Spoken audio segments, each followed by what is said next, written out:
"Stop, I'll pay," the cowboy shouted when he saw the native woman who had once saved his life. Dry Hollow froze beneath the noon blaze. Heat shimmered off the dust, turning every shadow to smoke. In the middle of the square, a young Apache woman was being dragged by the wrist, thin, sunburned, clutching half a broken carrot like it was gold. Laughter cracked from the crowd, cruel and careless. A stone arced through the light. Then a hand caught it.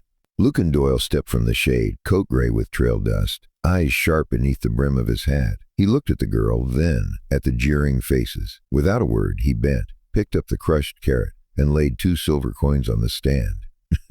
"We pay for the carrot," he said quietly, "and for every hungry soul that forgot what mercy tastes like."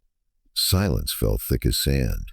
The wind shifted. Even the flies stopped buzzing. By afternoon, the sun hung like hammered copper above Dry Hollow, a tired town of warped porches and sagging signs where dust rose higher than hope. The trough outside the saloon held only a film of dirt that never settled. Lucan walked the street in silence, his hat cutting a band of shadow across a face carved by wind and regret.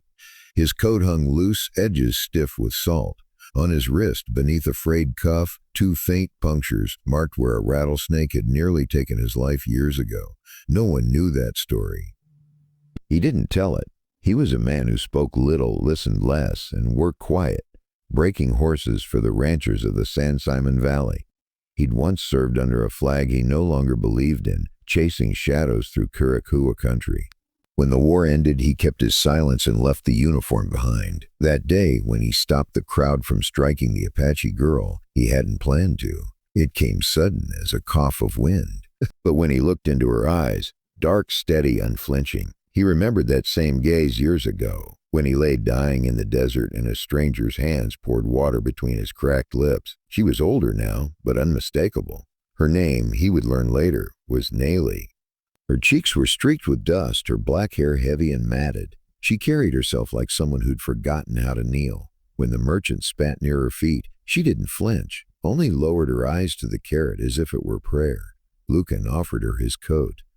She hesitated, then took it, not from gratitude but dignity. The crowd watched in uneasy silence as the cowboy and the girl walked out of town together, leaving behind the smell of heat and shame. Outside Dry Hollow, the land opened wide and empty, the San Simon Valley stretching like a great bowl of ochre and sage. Lucan's small ranch waited there, a cabin, a corral, and too many ghosts. "You can stay in the stable," he said, "just for the night." Nayeli didn't answer. She stepped inside, her shadow long across the dust. Lucan lingered by the door, listening to the restless horses, the low hum of cicadas. He told himself he was repaying a debt. But as the desert cooled and stars gathered over the ridges, he began to wonder if it was something else, something older than guilt.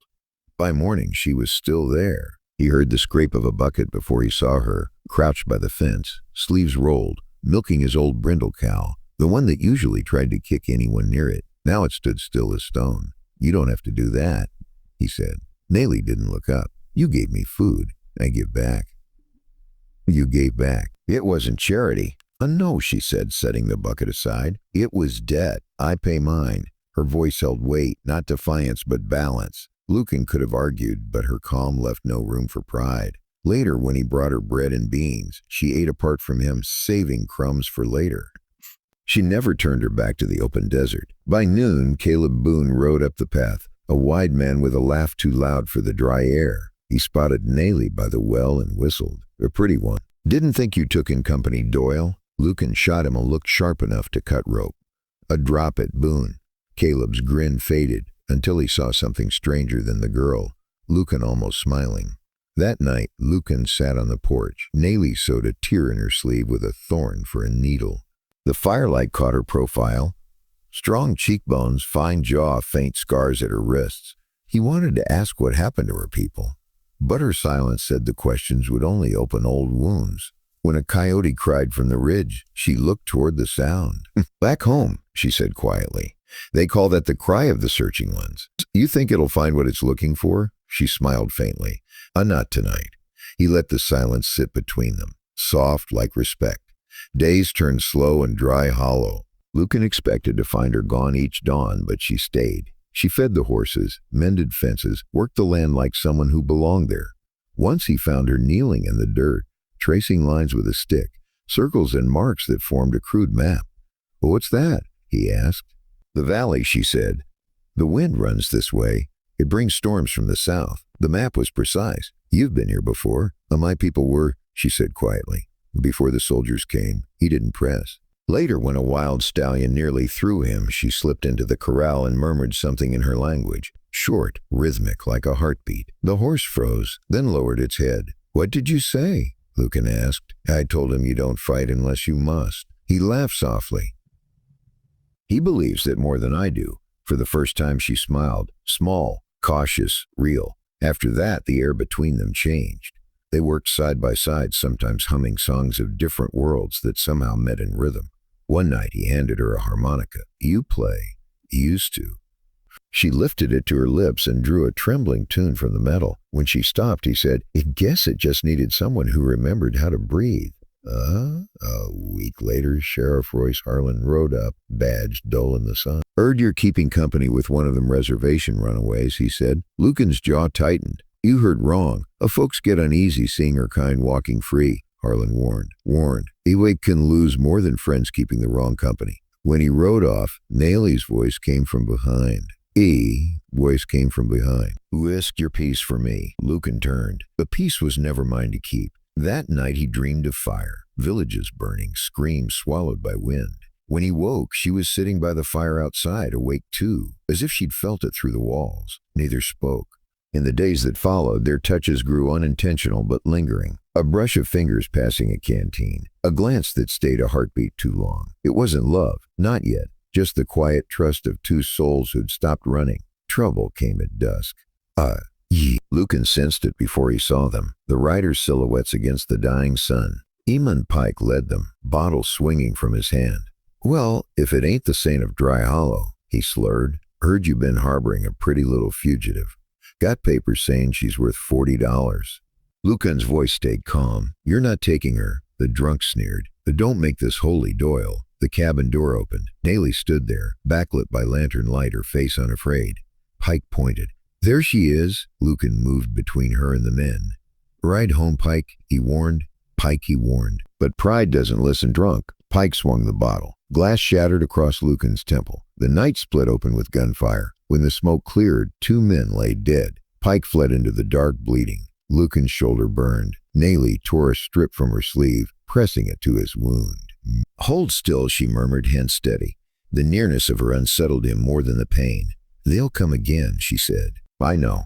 Then we go. By dawn they were gone, leaving the cabin, the graves, the ghosts. For 2 days they rode through desert and heat. When his wound reopened, she forced him to stop, dragged him into the shadow of a cliff, crushed cactus fruit and herbs, bound his shoulder with her own skirt. "You saved me once," she said, "and now I return it." That night, under a canopy of stars, she asked, "Why did you save me in town?" "News." He stared at the fire. "Because once someone saved me. And if that someone was you, I just paid late." Her face softened. Neither spoke again. They rode until they found a hidden stream between 2 mesas. Cottonwoods leaned over the water. "We'll rest here," he said. "This land remembers," Nayeli whispered. "You think it can forgive?" "Not forgive," she said. "And begin again." That night, as thunder rolled, she told him, "You carry fire inside, Doyle. Fire can make or unmake. You must choose." The desert drank the rain. And for the first time in years, Lucan felt something like hope. Morning came soft and gray. Nayeli knelt by the fire, feeding it twigs. Her hair clung damply to her back. For once, neither of them looked hunted. He sat under a cottonwood, revolver in his lap. "I need to tell you something," he said finally. "You might hate me for it. Say it. Years ago, I rode with the 7th Cavalry. We were ordered to clear the Cowboy villages. I didn't fire a shot, but I didn't stop the men who did. When I saw you in Dry Hollow, I knew your eyes. I'd seen them before through smoke and screams." Nayeli's voice came quiet. "That fire reached my village. My mother stayed behind to save the old ones. I ran." He swallowed hard. "Then She raised a hand. "You didn't hold the torch." "I didn't stop it either." "The fire burned everything," she said. "But the rain made it live again. Fire kills. It also feeds the soil." She touched his chest. "What you carry is ash. It can grow something if you let it." He couldn't speak. Together they built a small shelter and planted seeds, beans, herbs, and the last few carrot seeds she'd saved. If you seek forgiveness, she said, don't ask for it, plant it. He knelt beside her. And you, beside her. And you. I plant because I must live. A year passed, the land softened. What was once dust now bloomed with color, beans climbing poles, herbs thick with scent, and near the stream slender green carrot tops pushing through. Lucan woke each morning to the sound of life, hens clucking, a child laughing. Nayeli tended the garden, humming her soft river-like tune. At her side toddled a little girl, bright-eyed and barefoot. Little May, a child they'd found half dead near a wagon trail and nursed to life. She's growing, Lucan said.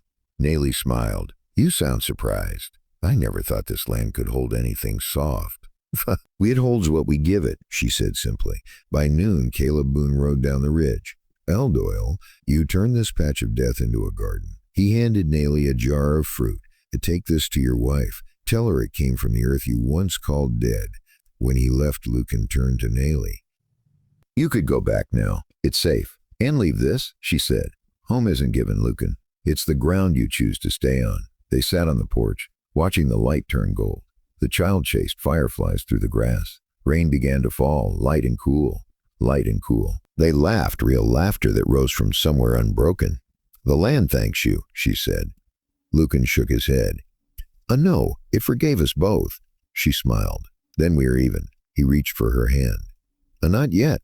The carrot, you remember? She laughed. You still think in debts of old habits. Then go see. He crossed the yard. Beneath the rain, the carrot tops shimmered green. He brushed away the soil and pulled one up, small, perfect, alive.